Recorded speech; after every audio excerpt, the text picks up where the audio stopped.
Welcome to Andy Staples on 3. It is a rankings reveal night. Jesse Simonton joins us, on 3 national writer. And Jesse, I saw Greg McElroy get fired up on the show, and I love Greg, and I appreciate his passion. But this is a made-for-TV event, and all this stuff's going to work itself out. But we need to talk about, there are a couple of things. I did think Greg brought up a couple good points. And so I want to talk about that first. Ohio State number 1, Georgia number 2, Michigan number 3, Florida State number 4. Nobody's worried about that. Washington's number 5. They're the lowest ranked undefeated team. After them is Oregon, which has a great win at Utah and no other good wins. Behind them, Texas and Alabama.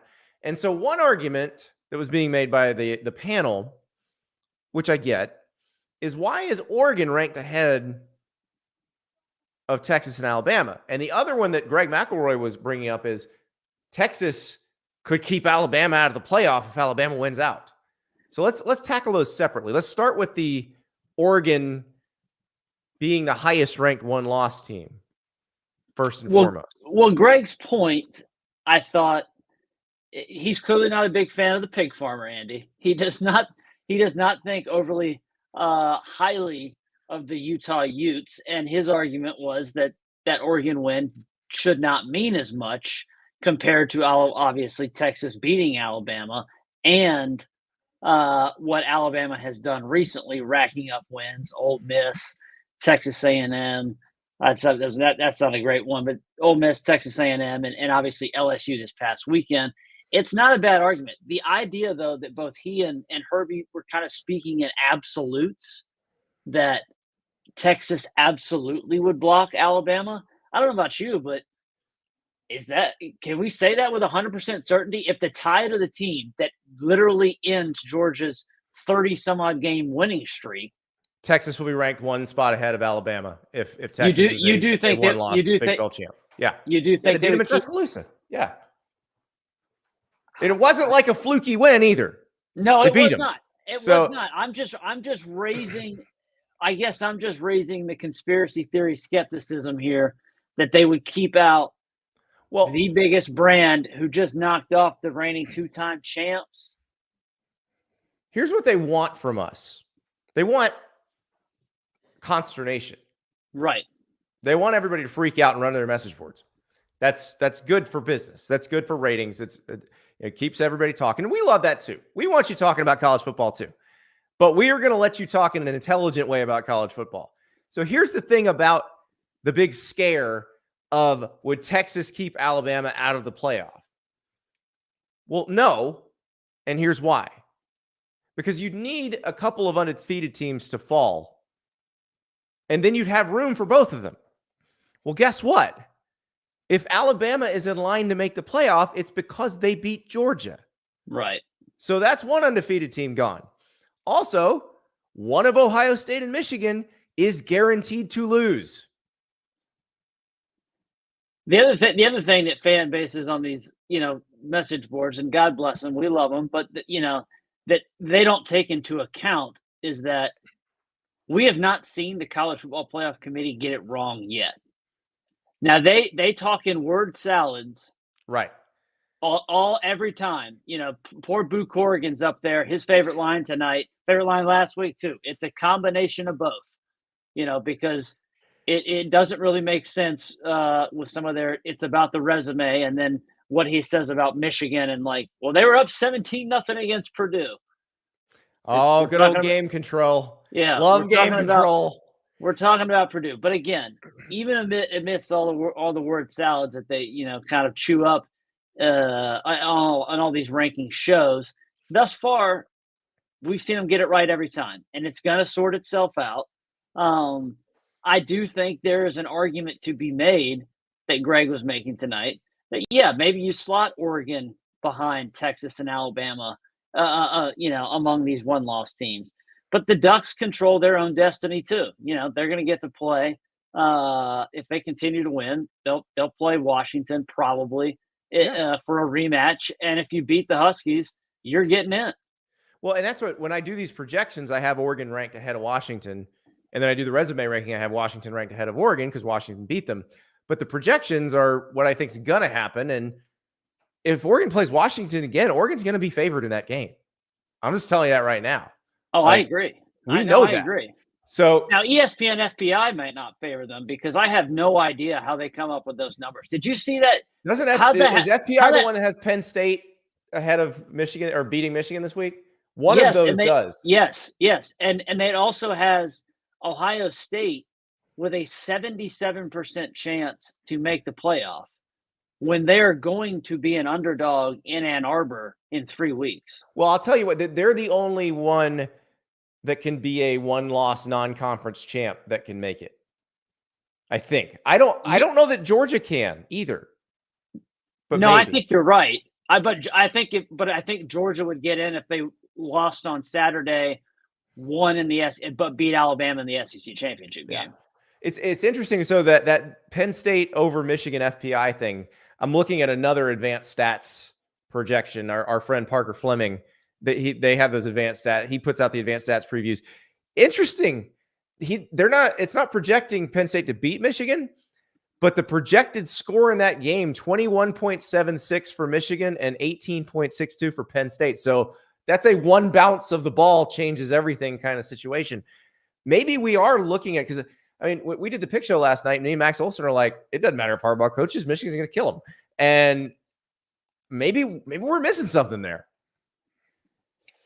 Yeah, I mean, I think the one thing that maybe is a concern for Michigan right now is they really haven't been all that explosive running the ball. For as good as that offensive line is at protecting J.J. McCarthy, and McCarthy's been phenomenal this season, number 2 nationally, and passer rating and yards per attempt.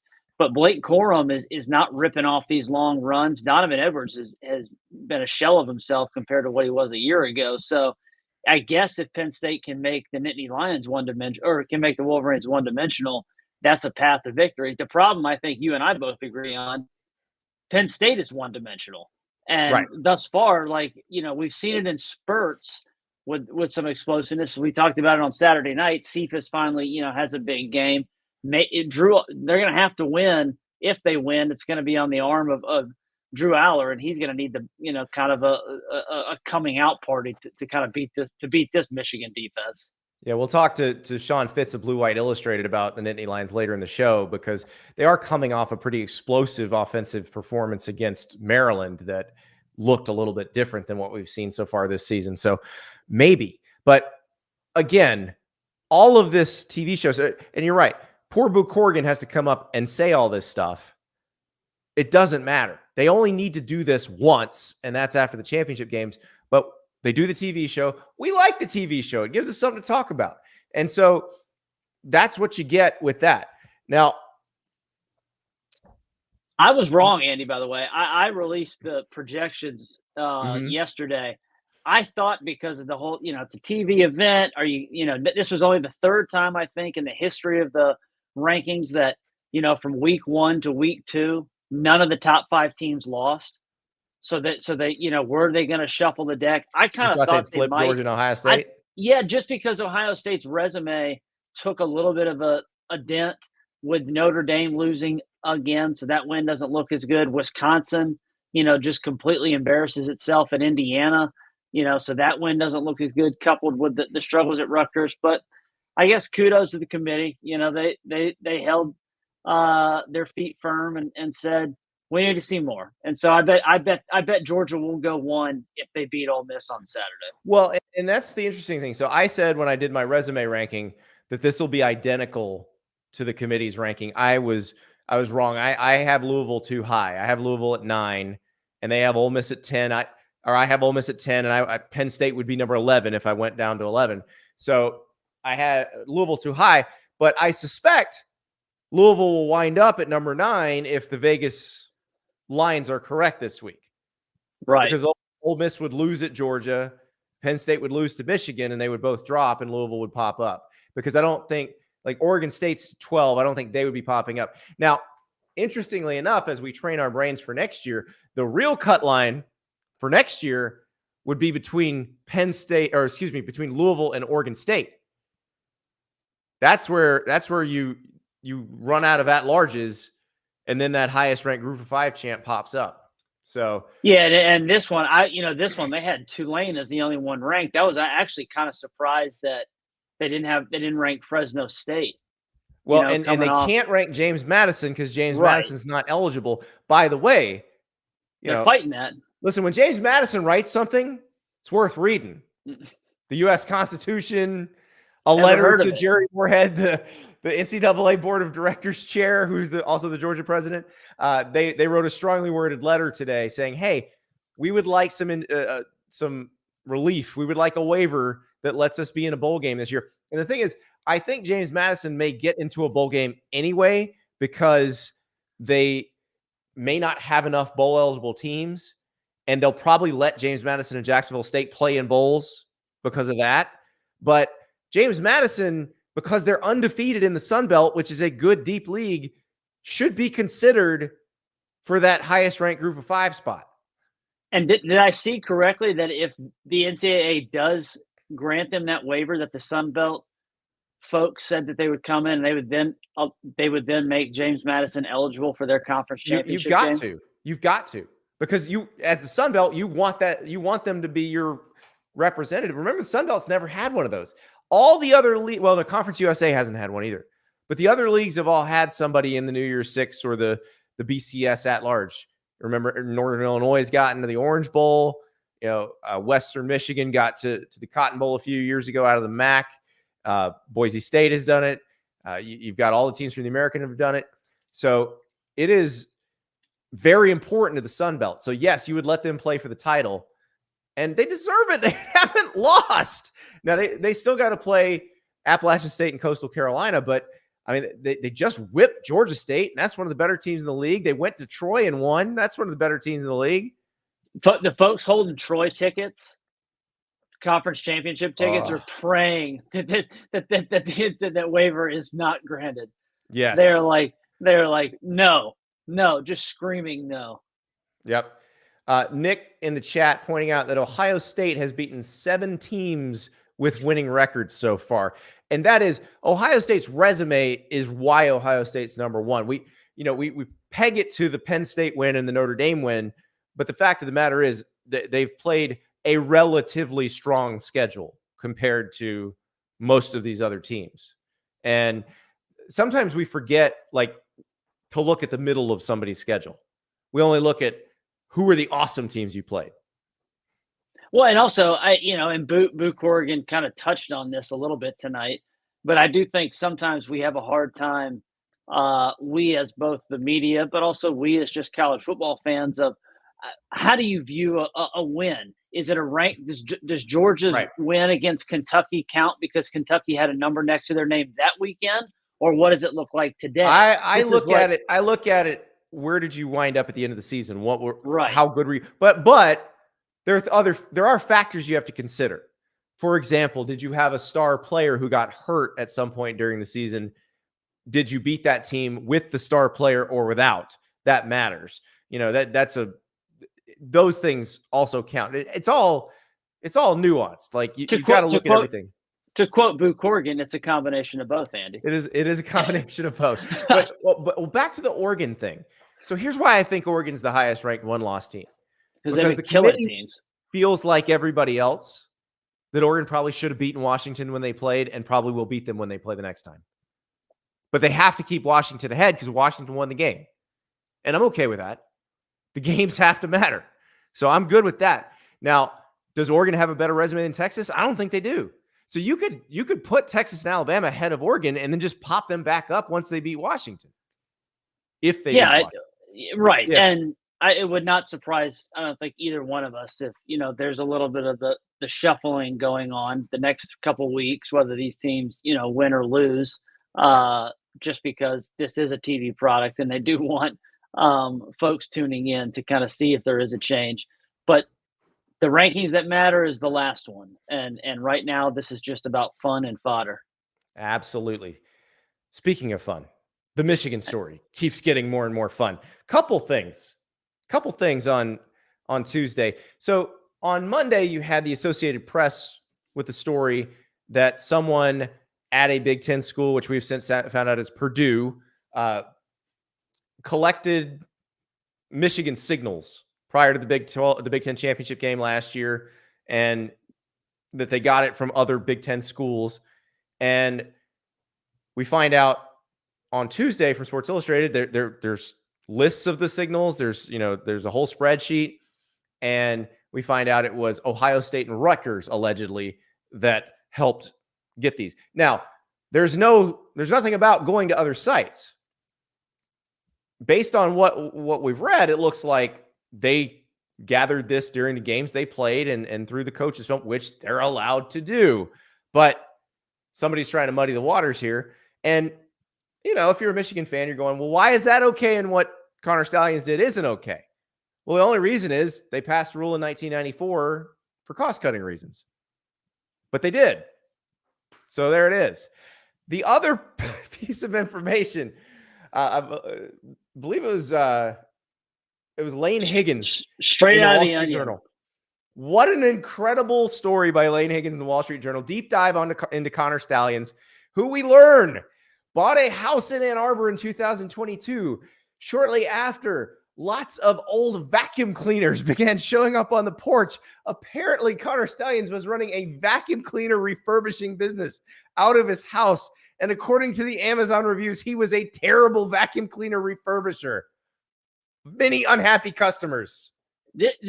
This story continues to just get inexplicable. It doesn't even do it justice, Andy. I mean, the fact that this guy is supposedly a sign-stealing mastermind, who I don't have the exact bio in front of me, but his LinkedIn bio is just like an incredible, genius football. I mean, and yet he's running this system on the side where he's not actually fixing vacuums and getting hammered on Amazon. And he got busted paying for his own, we have Venmo receipts and all this kind of stuff. I mean, he's the smartest, dumbest villain. By the HOA for the vacuum cleaners. In court, he said, did this come from Geoff, the Michigan State fan down the street? It was incredible. Also, Blake Corum's tied into this now. Yes, Blake Corum's name shows up on an LLC with Connor Stallions, and Blake Corum was asked about it on Tuesday by the beat core there. And Blake Corum's like, I have no idea. I am having my lawyer look into this, which is the right answer. It's so great in 2023 in college football too, when a player, if you imagine you asking a player when you were a beat writer or when I was a beat writer about this 5 years ago. And they never would be like, I'll talk to my lawyer. Yeah. Thankfully, in 2023, Blake Corum's like, yeah, I got a guy. I got a guy, and he's going to handle this for me. Unbelievable. And listen, the more that comes out, the more I'm actually willing to buy any sort of lone wolf defense from Michigan. Was he running the vacuum cleaner repair thing to pay for the tickets? Oh. But see, that's what's even crazier. If it is he really a lone wolf, or is he this? I'm speechless. This story continues to it makes me speechless because so much of it just seems like something that would be in the Onion that would be made up. Nick Terry, I think it was Tyler from Spartanburg that sued Connor for the. I wish. Unfortunately, Tyler doesn't live in Washtenaw County because we know he lives in Spartanburg, but that would be tremendous. Just everything about this is hilarious, except for the fact that there's potential real-world consequences that could be coming down any day now. And I don't know what's going to happen, Jesse. We know that the Big Ten has said they could potentially punish Michigan. They've given Michigan till tomorrow to respond. So I don't know if we get a definitive word tomorrow. Do we get a definitive word on Thursday? But it is going to be like World War III if they try to take Harbaugh off the board here. And I got asked about this, and I have my mailbag comes out tomorrow. And one of the questions I got was basically gaze into your crystal ball and how is this whole situation, scandal going to be resolved? And I pretty much said this, what you just said. I don't know how this is going to end. I mean, I can take, we can swing and take wild guesses. But there's been so many moving parts, and I think you and I both agree that rumors continue to run rampant behind the scenes, and so you just don't know what to believe or what may actually come out and may come to fruition, and so take it. It really is just kind of like swinging blindly at a pinata because I don't know how this thing's going to play out. Michigan certainly seems like they're going to fight like hell on Harbaugh's behalf. And the Big Ten, I mean, while Tony Petitti is being, has these indignant coaches in his ear pushing to punish Michigan, he's not going to hammer one of the premier programs. Right. It's actually not good for business to punish Michigan for the Big Ten. Right. From a TV executive guy Michigan's about to play their two biggest games in the next 4 weeks. He's not going to, do anything that kind of, I think, dangers that. So I don't know how this plays out. It's a hilarious story. It does have real world consequences. TBD. That's exactly right. Jesse Simonton, thank you so much for joining us. It has been a pleasure. We'll talk to you after the games on Saturday night. Absolutely. Can't wait. That's Jesse Simonton, and that story, again, weirder and weirder every day, and Lord knows what's going to happen tomorrow. Unfortunately, you can't play any of the Michigan signal stealing accusation squares on Prize Picks, but you can play just about everything else. They've got college football, NFL, NBA, NHL. It is the largest independently owned daily fantasy platform, and it is the most fun daily fantasy platform. You can turn $10 into $250 with a few taps. That's right. You can make up to 25 times your money.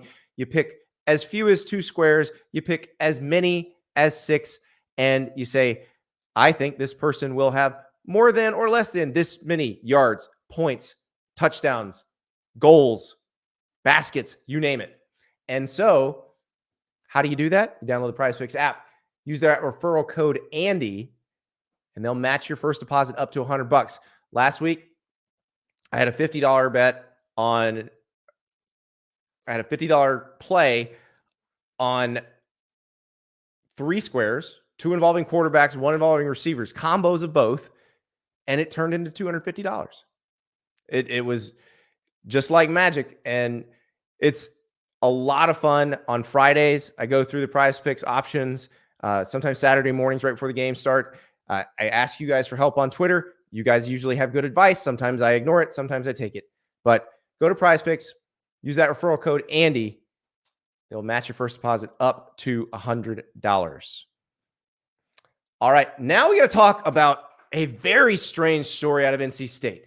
A wild redshirt decision from MJ Morris, the quarterback. Now, remember, MJ Morris played 5 games last year as a freshman. He got banged up, but it looked like potentially he could be the starting quarterback coming into the year. Then they recruit Brennan Armstrong as a transfer from Virginia, who gets reunited with Robert Anae, his former offensive coordinator from Virginia, who spent last year at Syracuse, but is at NC State this year. So Armstrong ends up winning the starting job. MJ Morris is supposed to redshirt, but Morris ends up having to play because Armstrong hasn't been very good.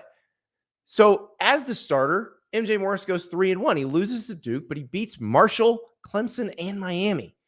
And so on Tuesday, it comes out he's going to redshirt. He's played 4 games. He can't play another game without burning a year of eligibility. Now, his dad told WRAL today that nobody's leaving, that he's staying with the program, and he was at practice. But if you go back and look at the De'Aaron King Houston situation, kind of similar. So I don't know if this means he's staying. I don't know if this means he's transferring. Maybe he is staying. Maybe he just wants to have 3 years of eligibility at NC State. We brought on Ethan McDowell from the Wolfpacker to help make sense of a wild redshirt story. Joined now by Ethan McDowell, the Wolfpacker, who just reported that North Carolina State quarterback MJ Morris is redshirting the remainder of the season, potentially entering the transfer portal afterward. Ethan, MJ Morris replaced Brennan Armstrong, just beat Marshall, Clemson, and Miami, and now he's done? Yeah, no, it's a wild situation that's developed recently. He obviously took over after NC State struggled, took over after a 13-10 loss to Louisville earlier this year. And then the MJ Morris era began. And I'll tell you, he is viewed as the future of that program. He is NC State's future at quarterback. But now after playing 4 games, source has indicated to thewolfpacker.com that he will redshirt the rest of this year, which means Brennan will take back over in that starting role this season. I do want to emphasize that there is no, I'm not reporting anything on whether he is or isn't going to enter the transfer portal. There is no concrete info on that. He was at practice today, though. Interesting. Okay, well, see, I am just surmising here because this doesn't make a lot of sense unless it's to set up a transfer. But he was originally supposed to redshirt this season, right? Because he played 5 games last year as a true freshman. And the plan was to redshirt him. And then when Brennan Armstrong didn't play well, he comes in. Correct. The plan all along, in their one FCS blowout of VMI earlier this year, walk-on Ethan Rhodes came in the game instead of MJ for the last drive. And then Doran addressed it on his radio show. He was like, if we can redshirt MJ, that is the plan. Obviously, that stuff changed when MJ was clearly became, in their eyes, the best option to win them football games. And shoot, I mean, he did. He went 3-1 as a starter, and he's coming off of 2 huge wins. So if he doesn't go in the transfer portal, he would still have 3 years of eligibility at NC State. Is that something you expect them to come out? I would think they would come out with that pretty quickly if that's the plan. Yes, I agree. We talked to Dave Doran next on Thursday, and I'm sure he'll have some sort of statement on all of this. But yeah, I mean, I was told over the summer that he is considered their future. He is their quarterback of the future. Brennan, they just thought gave them the better chance to win this year right now, and they gave him the starting job. But I agree. I think if that's the plan, it'll come out pretty quickly. So the part that's kind of weird to me, Ethan, is would MJ Morris have been offended by the fact that they brought in a grad transfer kind of to play over him after he had a good, 5 games that he played? He obviously, there were some injuries too last year, but he looked good and looked like the future at that point. Would that have caused any sort of friction? It's possible. It's not something you want to speculate on too much, but yeah, I mean, he showed enough flashes to where, he definitely could have earned a starting job, I think, coming out of that year. Obviously, he had the injury towards the end of that year and then recovered from it in the off season. But it kind of boils down to, you bring in offensive coordinator Robert Anae in the off season, and then you have a chance to reunite him with Brennan Armstrong. They had so much success in 2021. It made so much sense. And everything indicated that they were, close friends, Brennan and MJ, over the past years. They were very close. So, there was no public indications that MJ was, bothered by the decision. And him and Brennan have become very close over the past, 10 months or whatever it has been. So Brennan moves back into the starting role. They've got Wake Forest this week, they have Virginia Tech, and then obviously close with North Carolina. Who's the backup if Brennan Armstrong gets hurt?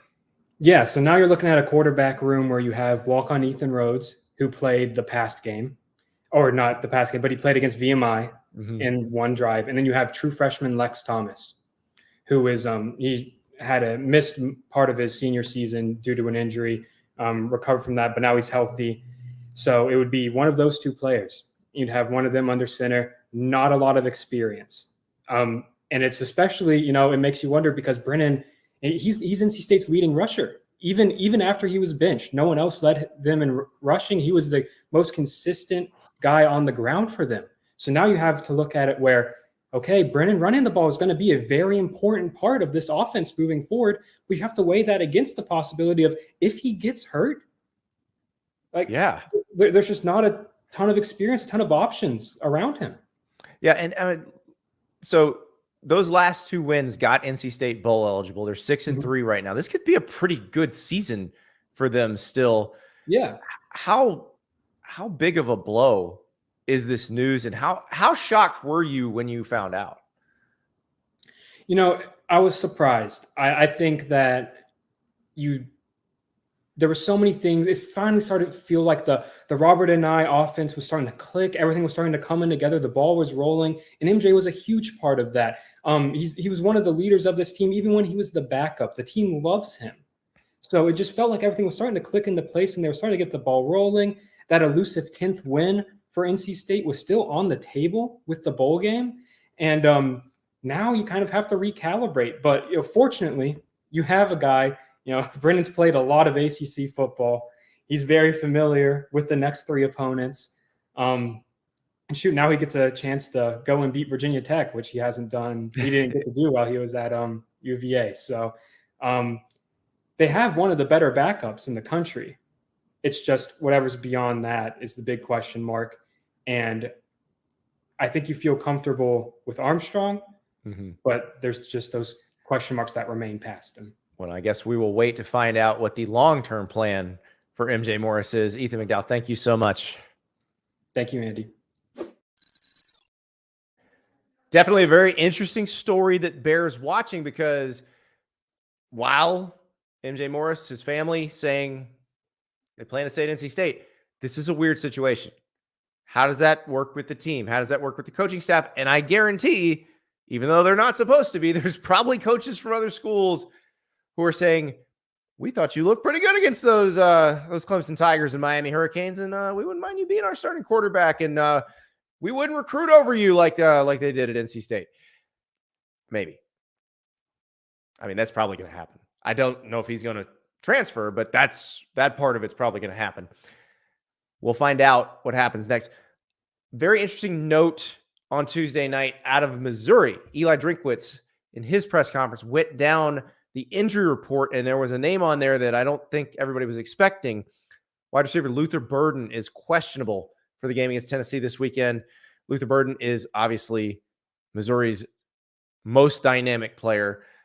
Brady Cook's on there too, the quarterback. He's listed as probable, but they've got Luther Burden as questionable, which I think would be a pretty big blow if he's not able to play against Tennessee, and that may change things a bit. Remember, that's the game where the line flipped from Missouri being favored by 1.5 on Sunday when it opened. Later Sunday, Tennessee was favored by 1.5. So we'll see if that moves any more now that Luther Burden has been listed as questionable for that game.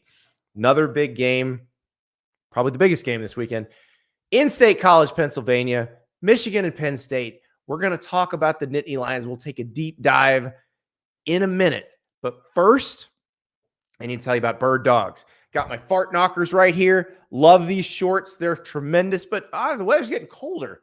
Can't wear shorts everywhere. Got to wear pants sometimes. Well, here you go. The Stephen Jobs, the best fitting chinos I have ever owned. And yeah, that's a liner, which means no underwear for me when I wear these because it's already built in. I don't have to wash underwear. I don't have to buy underwear because Bird Dogs builds it into the pants. They do that for their shorts, for their chinos, for their joggers. Now, you can get them online too if you're not brave enough to live the commando lifestyle. But trust me, when you live a life of maximum efficiency with Bird Dogs, you will never, ever go back to normal pants. Use that promo code STAPLES, birddogs.com/Staples, promo code STAPLES. You get a free Hydro Flask style bottle with your purchase. birddogs.com/Staples. Shorts, pants, joggers. They also got polos. So they got your torso covered too. Stock up at Bird Dogs. That code is STAPLES. All right. Let's talk about the Michigan-Penn State game, but not necessarily about all the Michigan stuff we've been talking about. We got to talk about the Nittany Lions too. Remember, this is a team that has only lost one game. They lost at Ohio State. If Penn State were to win this game, the three-way tie potential comes into play, unless Ohio State, of course, were to beat Michigan. But it makes things a lot more interesting. Now, the question, can they beat Michigan? And I think the team we saw play in Columbus wasn't going to beat Michigan. The question is whether Penn State has evolved since then. We talked to Sean Fitz from Blue White Illustrated about just that. by Sean Fitz of Blue White Illustrated. And Sean, huge game in Happy Valley this weekend, but it feels like we're not talking about Penn State at all. All the attention's on Michigan. You cover Penn State. Where are the Nittany Lions at in all this? You know, I think they're okay. Obviously, the last time we talked, they were going out to Ohio State. That did not go well for anyone except Ohio State. And, you know, Penn State kind of found themselves in this little purgatory that they've been in for college football for so many years, just falling short of that ultimate goal there. Turned around, had a close one against Indiana, which Indiana played a pretty good game, but that's beside the point. And then they went to Maryland, and you hesitate to say something clicked because it's just not really how things actually work. But the last 5 quarters, there's been a general looseness. There's been a little bit more confidence. You could see the confidence coming off of Drew Aller. And I think that makes a big difference going into this weekend. And this is a game that I thought they'd get steamrolled in a couple of weeks ago. And now you're thinking to yourself, have I convinced myself enough that Penn State has what it needs on offense to get the job done? Well, and teams do evolve over time. And that's watching that Penn State Maryland game. It did look like a different offense because it did seem a little more vertical. They were doing some, like, I go to the when they had Prabula and Aller on the field at the same time, and they do kind of some weird trick play-ish stuff, and then Aller just shovels it for a touchdown, which looked ad-libbed. I don't know if that was the play or not, but it just looked like he was more loose and, I don't know, more just kind of letting the offense come to him. We've talked so much about the interceptions, and he's got 1 interception this year, and it took until that Indiana game, a terrible interception, if we're being honest here, in the 4th quarter of the Indiana game. And, you know, it's so cliche to think that that's what loosened him up, but like, he was a different player on Saturday, and he was the player that you saw in his highlights at Medina High in high school, like just doing the stuff, like doing the arm angles, doing the improvisation, which wasn't there the first 8 games of the season. And it just seems so, everything seemed so tight. Everything seemed like, hey, protect the football at all costs. And on the backside of that is you're killing the offense here. Like you're just hurting yourself in general. So any looseness, any sense of like improvisation that he can do, I think is good. And then when you add Prabula to the mix, a running threat in the backfield, that changes some things that in terms of how defenses have to play you.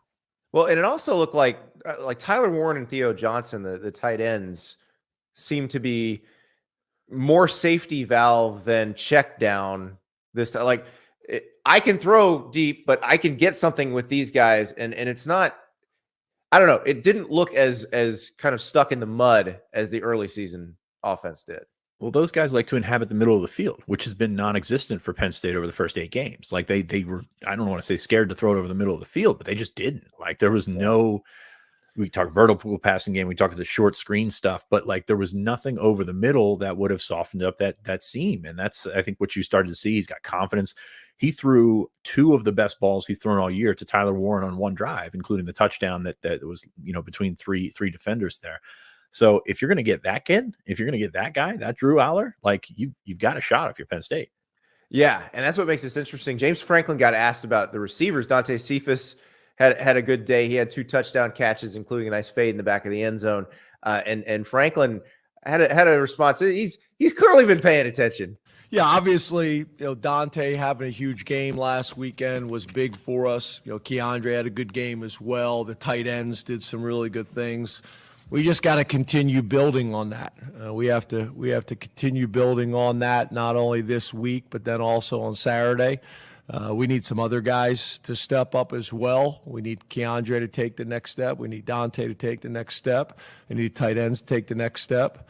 Because we're going to have to make some plays, in the passing game. I don't think there's any doubt about it. We're going to have to be as balanced as we possibly can with the run and pass, stay on schedule, but there's going to be times and opportunities where we're going to have to take our shots, which I know you guys will be happy about. I had to get that one. Saving that one up. Oh man, he loves that though. Like he loves the little pointers there at the end. Just that was obviously the thing that we talked about last time that I was on when we talked about chucking the ball downfield, and they've gotten a little bit looser with that, and defenses have given them a little bit more of that. But I mean, it's not fixed. Like it's not. This No. is still very much the offense that has been around for most of the season. So Maryland, is a nice cure-all, but at the same time, it's a different animal than Michigan. So it's not fixed. Those receivers need to be better. Dante Cephas did step up, as he mentioned. Keandre Lambert-Smith has done some really nice things. Trey Wallace is out right now, so you still have to find your threats in the passing game. But yeah, it still continues to be a work in progress. Well, and you mentioned Aller being more willing to take risks after throwing that first interception. They're going to have to take risks in this game. There's just no other way because this defense is too good otherwise. You can't beat Michigan without taking risks, and you can't beat Ohio State without taking risks. And they saw that firsthand, and did not do that thing when they went to Columbus. And so you would like to think that that's where the mindset is. Everybody's a little bit more settled, more comfortable. The points are kind of irrelevant here because Penn State was averaging 41 going into Ohio State, and there were still clearly issues on the offensive side of the ball. Now, like if you loosen up a little bit, you get Mike Yursich to be comfortable with those calls. You get Drew Aller to be comfortable with those throws. You get those guys that are actually making the plays on the outside. You got something there. And I think that that's really, if you're a Penn State fan looking at this game, gives you some confidence. You see that line continues to shrink. I don't know, man. Michigan's a heck of a football team. Like there's no getting around like how good Michigan, like put all that other stuff aside right now. Michigan's damn good football team. So you've got so much that you like about that, but how do you go about attacking that? How do you go about finding the soft spots in that defense, which there aren't many? I don't know. Well, let's talk about the more established side of the ball for Penn State. The defense is going to be the best that Michigan has played so far this season, and maybe the best that Michigan will play this season. J.J. McCarthy's been great. Their run game has not been as dominant as last year, but still pretty damn good. What does Penn State need to do to slow them down? Well, I think for most Penn State fans, the scars of last year when Michigan came out in the second half and just ran all over them with those two fantastic running backs are still there. So, like, you can say Michigan hasn't run the ball well, but that's not going to convince Penn State fans that Michigan can't run the ball. It's going to be a good offensive line, good backs. Well, the general Michigan machine is going to be what Penn State fans are afraid of. McCarthy's the X factor here. I mean, that guy can move around. He can do some things. He can make throws that Michigan quarterbacks in the past sometimes have not been able to make. And I think that that's what makes it so such an intriguing matchup here. Does Penn State get Chop Robinson back? He's missed the last 2 weeks after leaving that Ohio State game early. He is such a big part of what they do, not just in the pass rush, but also stopping the run. Those guys have played well in his absence, but I mean, he's a top level player in the Big Ten for a reason. They'd love to get him back, and if they can, that would go a long way. But yeah, I mean, the secondary has been a little bit leakier in the last couple of weeks. Kalen King has had guys catching balls right in front of him, which has not been his MO, during the career that he's had. So like, this is going to be a situation where Penn State, I think, is going to attack, and they got to keep McCarthy in front of them. Yeah, that would be the key. And also, there's the other stuff, all the stuff around Michigan. James Franklin got asked about the signal stealing. He was not going there. Yeah, I know these questions are going to come this week. I'm going to focus on the things that we can control.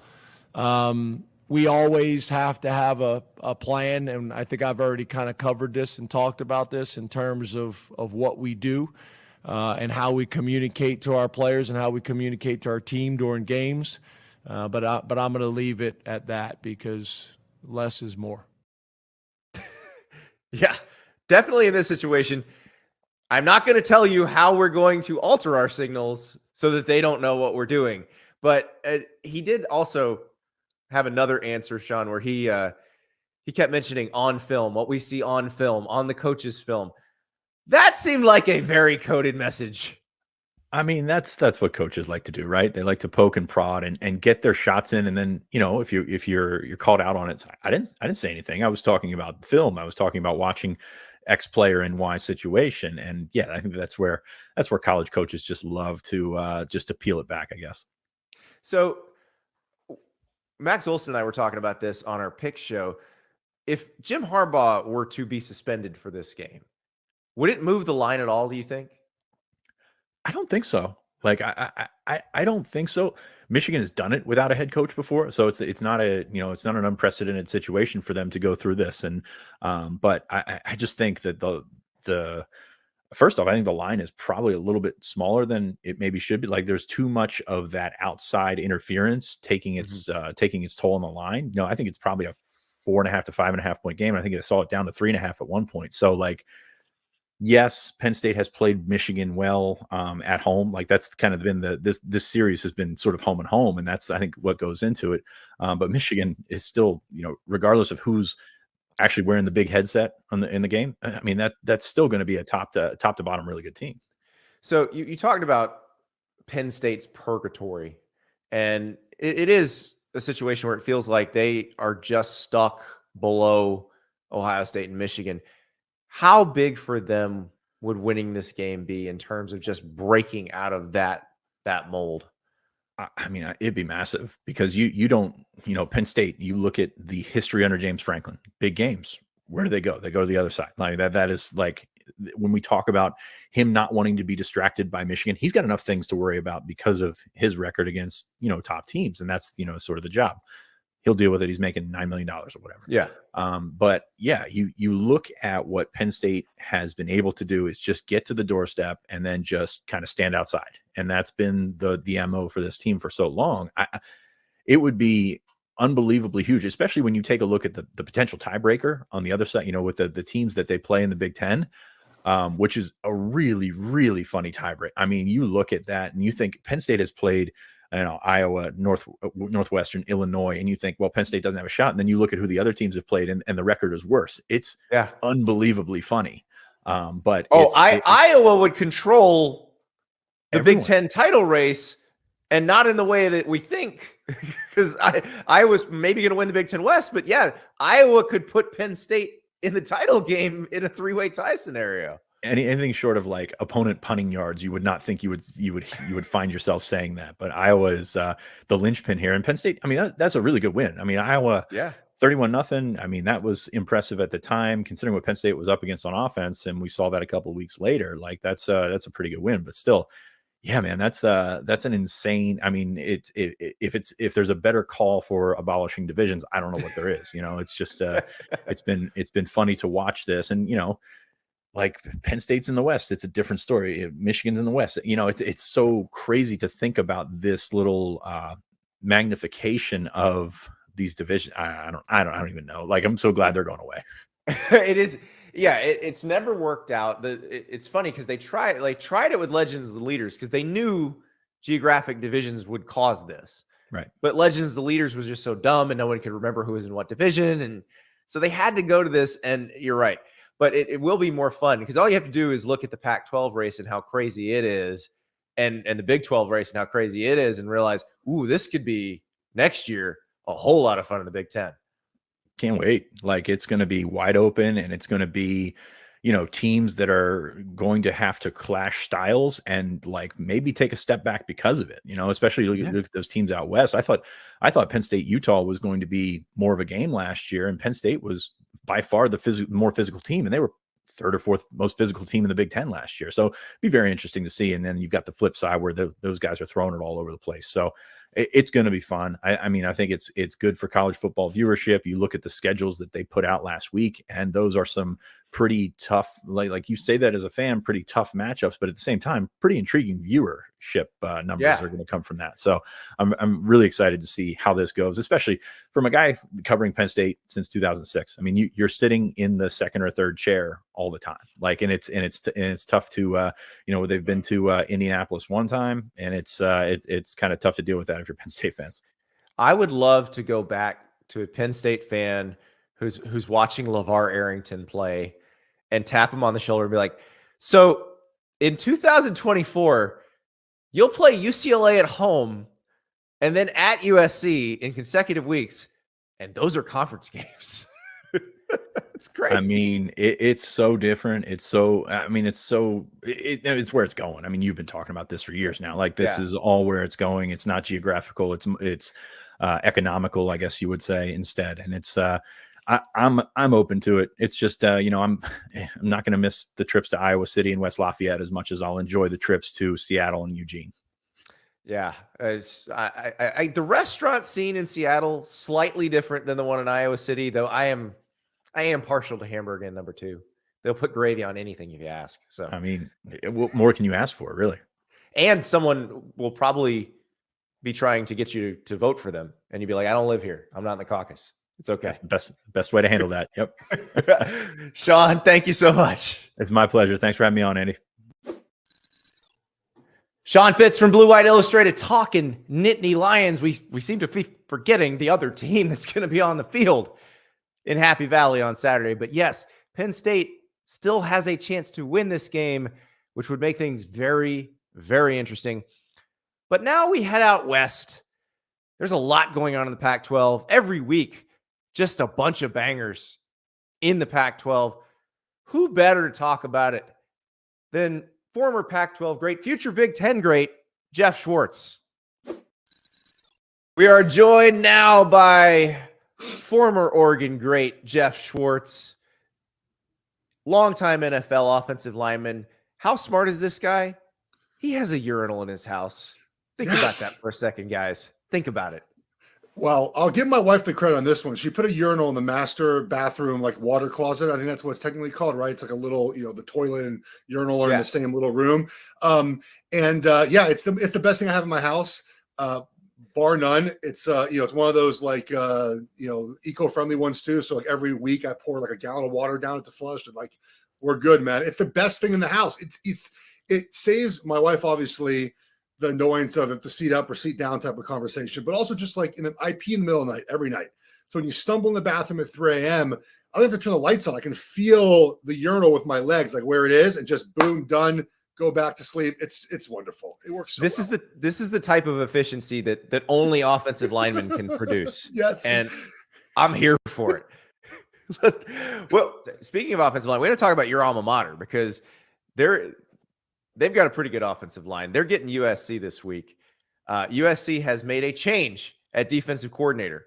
I don't know how much difference that makes, but I imagine this is a game that Oregon people have been excited about because when Lincoln Riley went to USC and Dan Lanning went to Oregon, the thought was, oh, USC is going to just take over now.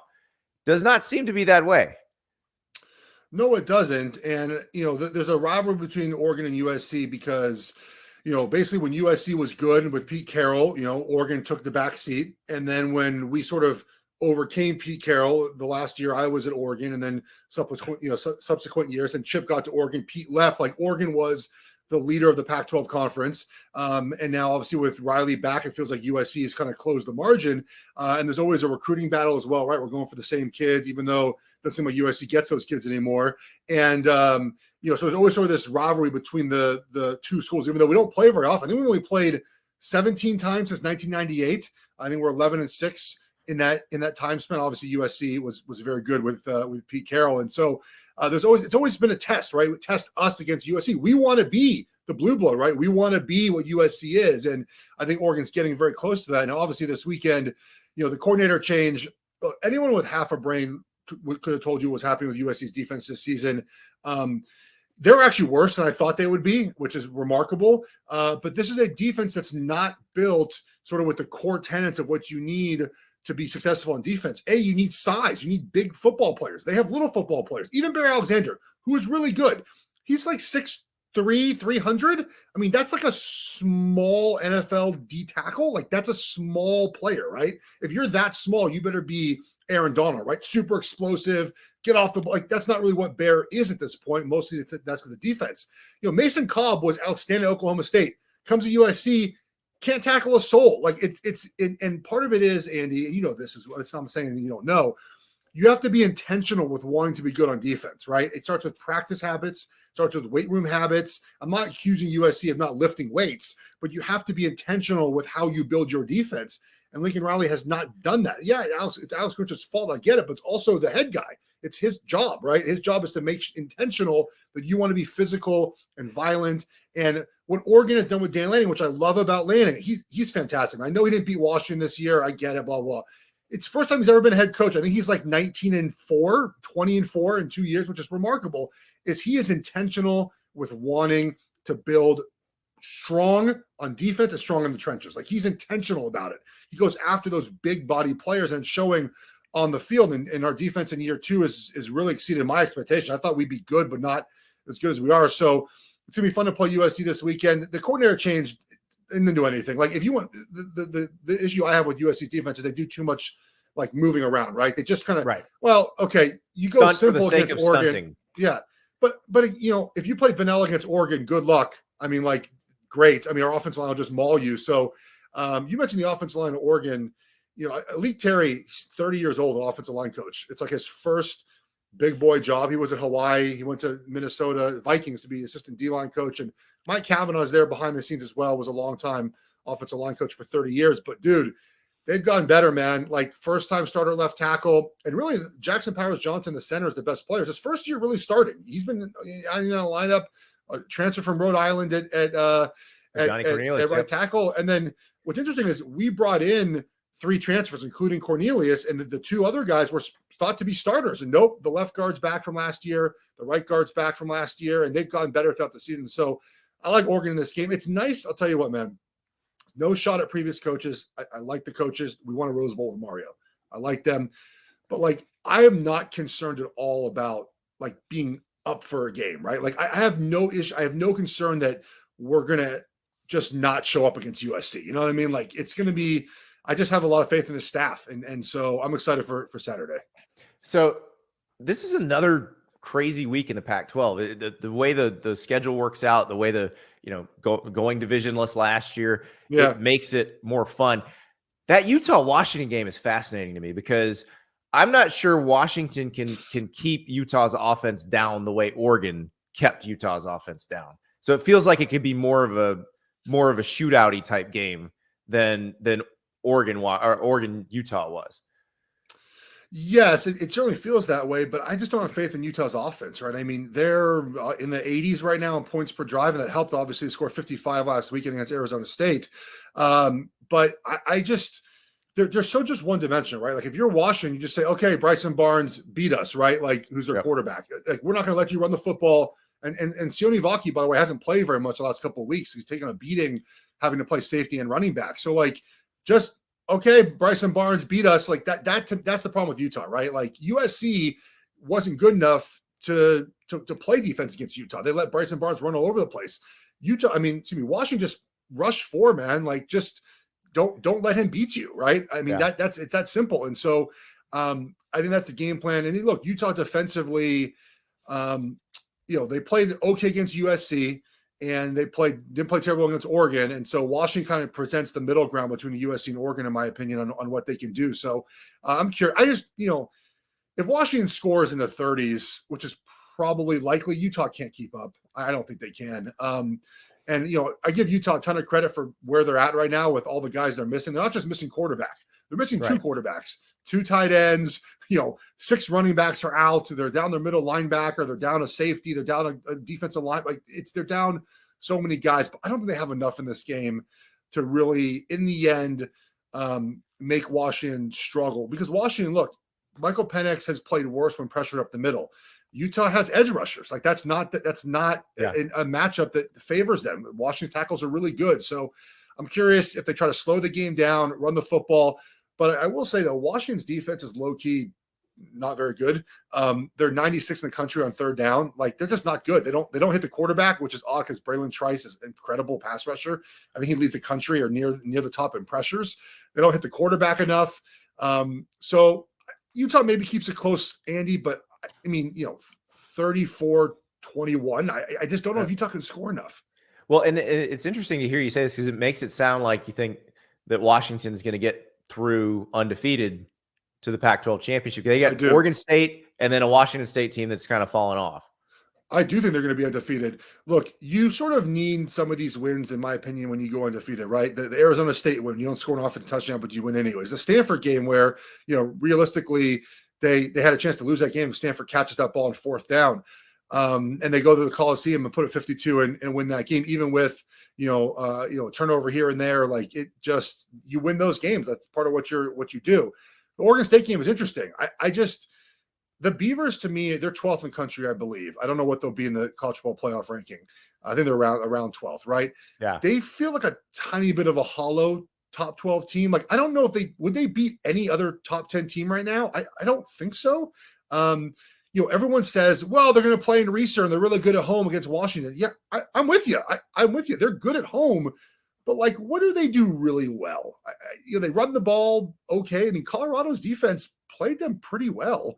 They've just, I think they're good, not great. I don't know if they're going to beat Washington. The one counterpoint I heard or talked to Washington's play-by-play guy yesterday on Pac-12 radio. He said, look, Oregon physically took something out of out of Washington, right? We saw next week at Arizona State. Yeah. Well, does Utah take something physically out of Washington and they have to go on the road and play a very physical organization? I mean, that's what the Beavers do best, right? They punch you in the mouth, right? They're going to try to physically beat you. And so maybe they're able to do that against Washington. But I think if they win this weekend, they're virtually guaranteed to be in the Pac-12 championship game with tiebreakers. Right. They're in, I think. And the question becomes then, what happens in the Pac-12 championship game if Oregon wins and both teams have one loss? What happens in the playoff situation? But we'll get there hopefully in 3 or 4 weeks. Exactly. Now let's talk about Arizona and Colorado, because Arizona is maybe the hottest team in the country right now. It's either Arizona or Oklahoma State. Colorado, wild demotion of Sean Lewis. Pat Shurmur becomes the play caller. What did you think when you heard that news on Friday? Well, the thing that's interesting about Colorado is I think we'll look back on this season and that TCU win will be the one game we think like, oh man, we kind of messed up the narrative because of that one win by Colorado. It's a great win by Colorado. It really was. But TCU is not very good. And, since that point, Colorado has sort of played like a team with a brand new roster. They beat Nebraska when Nebraska just put the ball on the ground 4 times, right? Colorado State's not very good. Double overtime win. They got blown out by a top 10 team. They got blown in the first half by a top 10 team. They had a good comeback in that game. They lost to Stanford. Like, they beat Arizona State by 3. Like, they sort of played like a team that has a brand new roster. But the narrative got so hyped up after the early start that we sort of forget where they really are. To me, it looks like a team that has a brand new roster that really is not that talented, right? And look, the game won, and they played so well. They had no procedural penalties. Like, they coached great. And like, now they're having procedural penalties and clock management issues, like everything it's almost reverse, right? Like they have at the end of the season, not the start of the season. And so our perception of Colorado, I think, is really off. I mean, their win total was 3.5. They're going to win 4 games. Like that's sort of where Vegas thought they'd be. And that's where they're going to be. The promotion of Sean Lewis, what are they supposed to do with a bad offensive line? Like, Pat Shurmur's not the help for that. Right. I know Dion said he wants new offensive linemen. Well, guess what? 4 of the 5 starters right now are guys you brought in, right? You brought them in. So you're going to get new guys next season, like a brand new, who's going to come play offensive line in Colorado when you have Washington as option, Oregon State, UCLA, Oregon, even Arizona has a good offensive line right now. Like, why choose Colorado? So, a lot of finger pointing going out and not a lot of finger pointing coming in, I feel like, on what's happening in Colorado right now. But Travis Hunter's incredibly good. Shadur Sanders is good. I mean, they got some good pieces. But this game's interesting, Andy, because Arizona just beat 2 ranked teams at home, right? Oregon State, UCLA. Next weekend, they host a ranked Utah team. This is like the little sweet spot right here where you take Colorado plus the points. Like, I don't love it. Colorado's covered 2 straight weeks with touchdowns in the final 3 minutes when they shouldn't have covered in either of those games. But this is a supreme letdown spot, right? National TV, 2 home games for Arizona in a row against ranked teams. On the road, early kickoff, Pac-12 network. Colorado's not very good. I think Arizona wins this game, and I think I'm against the sharps here. I think there's a lot of sharp people taking Arizona in this game, but I think Colorado covers this game. This is a classic letdown spot before you host Utah. And then you host your, the Sun Devils who have no quarterback at the moment. So it's a very sleepy spot for Arizona in this game. So I want to talk about Arizona because Jed Fish took over a roster that was as bad or worse than what Dion took over at Colorado and has turned it around very quickly. How did he do that? Well, it starts with small steps, right? So the first step was, I think that year 1 was building an established culture, right? And you could see on film, and I really feel this way with a couple teams out west, Arizona State's one of them, and Stanford as well. Like there was in Arizona in year 1, when you watch them play, you could see the structure of what they wanted to do was sound. There were guys open, defense was, but like they didn't have the dudes to do it, right? They didn't have the players to execute the plays. And then last year they upgraded primarily in offense, right? We added quarterbacks, we added skill position players, we upgraded offensively. This offseason was spent upgrading the defense. We're going to upgrade the defense now. This is essentially the plan USC tried to do, right? It's offense year 1, defense year 2. But Arizona did it. They did exactly the plan of, and this is the thing when you give a coach time, right? He has a plan. He's executed said plan, and they're really doing this with a backup quarterback too, right? Noah Fifita is not as talented as Jaden Delort. He doesn't turn the ball over, which is a huge plus, and he's best friends with the best wide receiver on the team. So that sort of helps out, right? Plus, again, they have 2 good tackles, and like they're able to just, and you saw again, year 1, you saw like things were sort of where they're supposed to be offensively. They didn't have the dudes to do it. Now they have the guys to do it, and they're playing good football. And Jedd Fisch deserves a ton of credit for having a plan, following through. Arizona, by the way, I mean, this low-key good NIL program obviously helps get some high school players, which is important to get. I'm becoming hardened in this take, Andy, because I've watched so much of USC and Colorado. You got to recruit high school players, man. You have to. Like you can have a couple pieces here and there, transfer portal players if they fit exactly what you want to do. Oregon's a good example, right? Like they, especially defensively, they have basically a brand new secondary, but they're guys exactly what Dan Lanning wants to do. You can't just like bulk bring in transfers for depth. Like that's not a thing that happens on good football teams. You target specific things you need, and the rest of your team is high school players that you have bred in your program, that have grown up, that have that core base of your program in them, and they backfill the roster in. And Arizona did that. Like they did that from scratch. They had a couple players there that helped, but Jedd Fisch has done a fantastic job. I hope no one comes calling. I don't know if it's going to be this offseason. Someone will at some point. But he's done a great job at Arizona. Well, and it's interesting you talk about with the transfer portal. I feel like you can't build an offensive line any other way than through high school recruiting, because like take the personality traits of offensive linemen in general. They are loyal. They do not like change. These are not people who, if things are going well, are going to pick up and go somewhere else. Yeah. Unless it's like in a Johnny Cornelius situation where he's playing in the FCS, but clearly he can raise his draft stock. There's not many of those. No. So the transfer portal offensive linemen are in 3 buckets, right? Essentially, you mentioned Cornelius, right? They're an FCS or maybe a group of 5 school. You're under recruited, you grow a bunch in the first couple of years and you go to Power 5. Those guys are pretty good typically, right? Yeah. Then you sort of have like the Power 5 to Power 5 transfer. If you're not starting somewhere else, you're probably just okay, right? And then you go to another school and you're just okay there, right? Like you're just okay for the most part.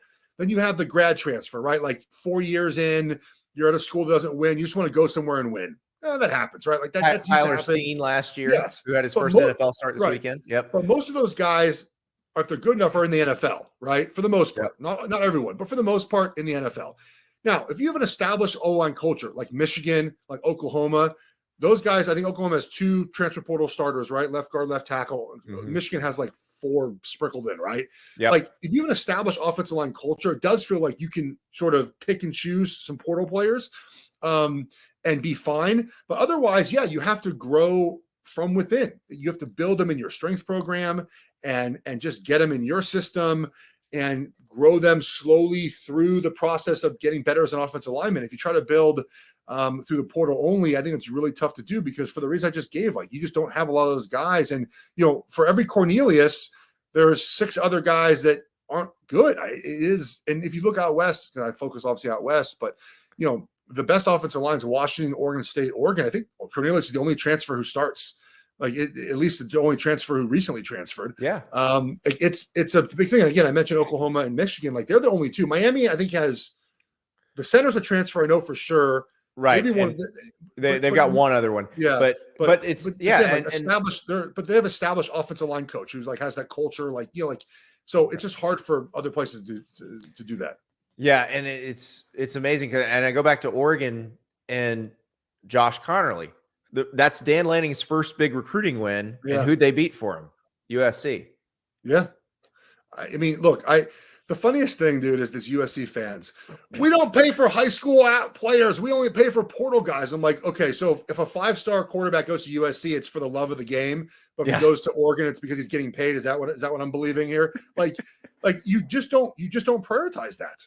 And the idea that you could have a 5-star offensive tackle at modern day and a 5-star defensive lineman at modern day, both leave your footprint, one to Oregon, one to Texas. And I get modern day players have not always been the best at times. Like that's not USC. That's never been their problem, right? They've always gone to modern day kids or anyone close. I mean, DJ U's brother, Mateo, going from Bosco up to Oregon. He's playing well this year. Like USC used to get those guys all the time. Kayvon Thibodeau. I mean, those guys went to USC and they got one, Corey Foreman, who wasn't any good or has not played up to potential. And that's USC's problem. They need to go get those big guys, and they just don't. Well, maybe they will now with Alex Grinch gone, because I was like, I've said this for several years now, and going back to Oregon, it feels like Hercules Mataafa broke his brain. So for those who don't remember Hercules Mataafa, he was a 225-pound defensive tackle. Tackle. He didn't even play on the edge because he wasn't as good on the edge, but he played for Alex Grinch at Washington State, and he was awesome. And I feel like he goes to Ohio State, Oklahoma, USC, and still thinks that works. Yes. I mean, so in Washington State, you're undersized. So when you're undersized, you have to move a lot, right? Like that's part of the deal when you're undersized is like you can't play straight up, right? At least Hercules was the one guy that sort of could, and his weight, he was so quick.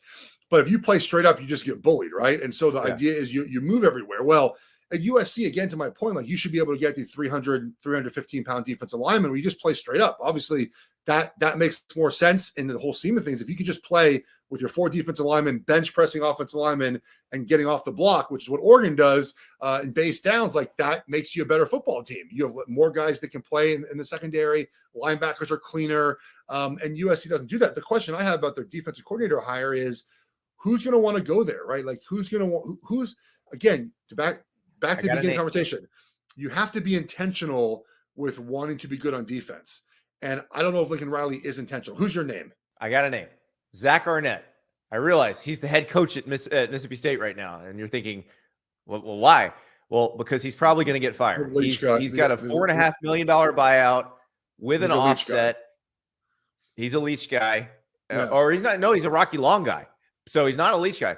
He worked with Leach, obviously.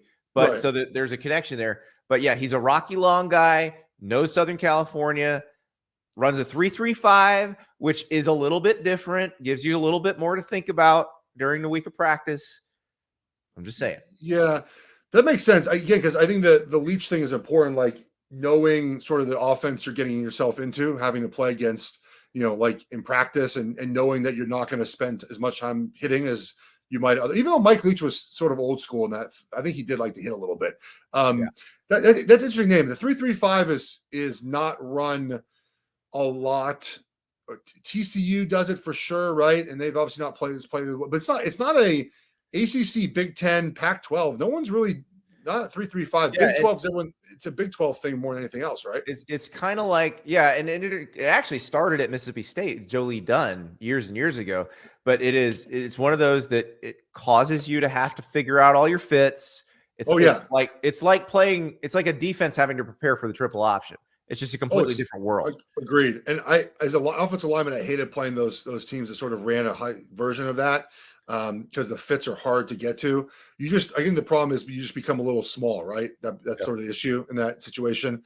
But anything would be better at USC. Like just anything. Again, it's not, the players are okay if you just play straight up, but again, you're too small to play straight up. So you have that issue, right? Where like this weekend against Oregon, okay, like please, Bear Alexander again, 300 pounds, good. The other defensive tackles are 275.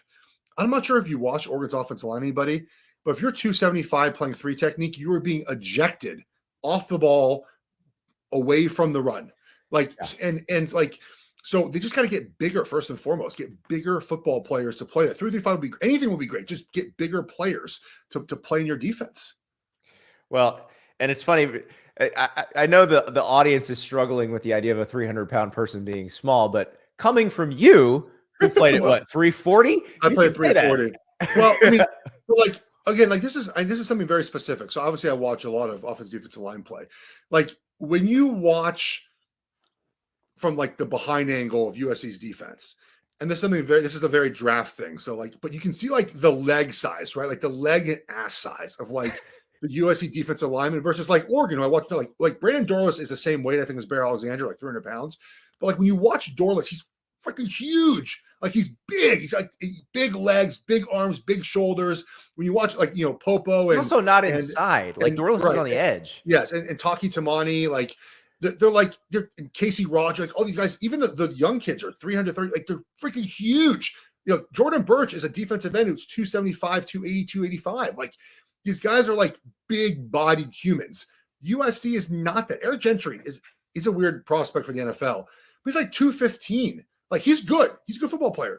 But when you're playing a team that wants to run the football, you can't be 215 and being a box linebacker. How does that work? You're going to get ejected all the time unless you're so quick when he's a weird size to be like that quick, in the run game. Like you have to be. And so that's my point about like size. To me, it's not even just about like your overall weight. It's like the size of the body. If you look at the mass of your body, and look at Utah. Watch Utah play this weekend. Watch Washington play. Like they got big old poly dudes with big asses, like in the middle of their defense. Like I know that's like what I'm talking about though. I'm right. Absolutely. Like you got just big old bodies in there. And USC, when you watch them on film, they got little bodies, and that's a huge problem for them right now.